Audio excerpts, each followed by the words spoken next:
स्वागत है आपका आज के एपिसोड में। चलिए शुरुआत करते हैं पिछले अभ्यास प्रश्न से। उत्तर प्रदेश के ग्राम ऊर्जा मॉडल के अंतर्गत बायोगैस संयंत्रों के साथ साथ कौन सा अतिरिक्त बुनियादी ढांचा विकसित किया जा रहा है? ए, ग्रामीण बिजली आपूर्ति स्टेशन, बी, गाय आश्रय, सी, सौर ऊर्जा संयंत्र, डी, जल निस्पंदन संयंत्र। इस प्रश्न का सही उत्तर है विकल्प बी, गाय आश्रय या गौशाला। चलिए देखते हैं इसके विश्लेषण को। बायोगैस संयंत्रों के अलावा सरकार बायोगैस और खाद्य उत्पादन इकाइयों से सुसज्जित गाय आश्रयों, गौशालाओं को विकसित करने की योजना बना रही है, अतः विकल्प बी सही है। शुरुआत करते हैं आज के एपिसोड के पहले प्रश्न से। अभ्यास बोल्ड कुरुक्षेत्र 2025 कहाँ आयोजित किया जा रहा है? ए, जोधपुर राजस्थान, बी, भोपाल मध्य प्रदेश, सी, पुणे महाराष्ट्र, डी, दिल्ली भारत।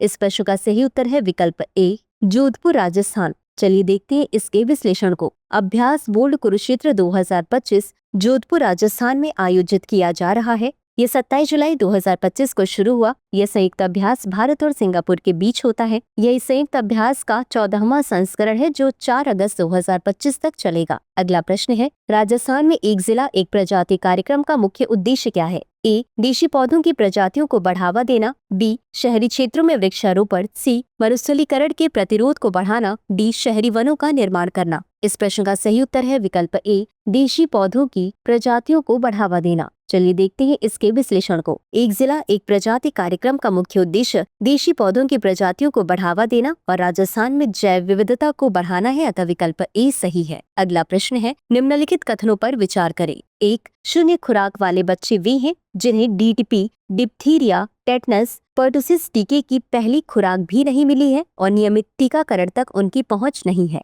2, भारत में शून्य खुराक वाले बच्चों का प्रतिशत वर्ष 2023 में 0.06% से बढ़कर वर्ष 2024 में 0.11% हो गया। उपर्युक्त में से कौन सा या कौन से कथन सही नहीं है या नहीं है? ए केवल 1, बी केवल 2, सी 1 और 2 दोनों, डी न तो 1 और न ही 2। इस प्रश्न का सही उत्तर है विकल्प बी केवल 2। चलिए देखते हैं इसके विश्लेषण को। शून्य खुराक वाले बच्चे वे हैं जिन्हें डीटीपी, डिप्थीरिया, टेटनस, पर्टुसिस टीके की पहली खुराक भी नहीं मिली है, जिसका अर्थ है कि वे बच्चे नियमित टीकाकरण सेवाओं की पहुंच से पूरी तरह बाहर रह जाते हैं, अतः कथन 1 सही है। विश्व स्वास्थ्य संगठन और संयुक्त राष्ट्र बाल कोष की रिपोर्ट के अनुसार भारत ने वर्ष 2023 में 16 लाख शून्य खुराक बच्चों की संख्या को घटाकर वर्ष 2024 में 9 लाख कर दिया है, अतः कथन 2 सही नहीं है। अगला प्रश्न है, निम्नलिखित कथनों पर विचार करें। 1, हेनले पासपोर्ट सूचकांक अंतर्राष्ट्रीय नागरिक उड्डयन संगठन के आंकड़ों का उपयोग करके वीजा मुक्त पहुंच के आधार पर पासपोर्टों की रैंकिंग करता है।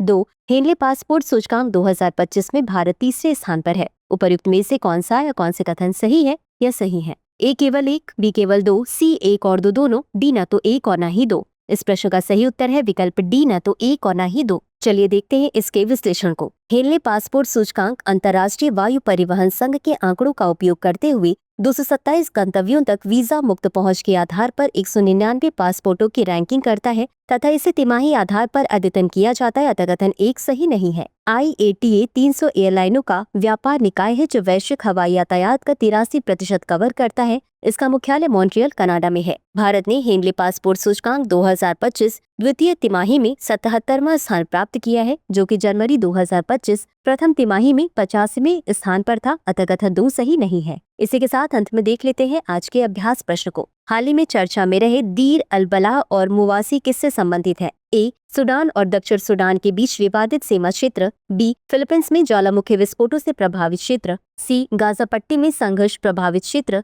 डी, बेलारूस पोलैंड सीमा पर शरणार्थी बस्तियां। इस प्रश्न का उत्तर कमेंट बॉक्स में जरूर दें। आज के लिए बस इतना ही। धन्यवाद।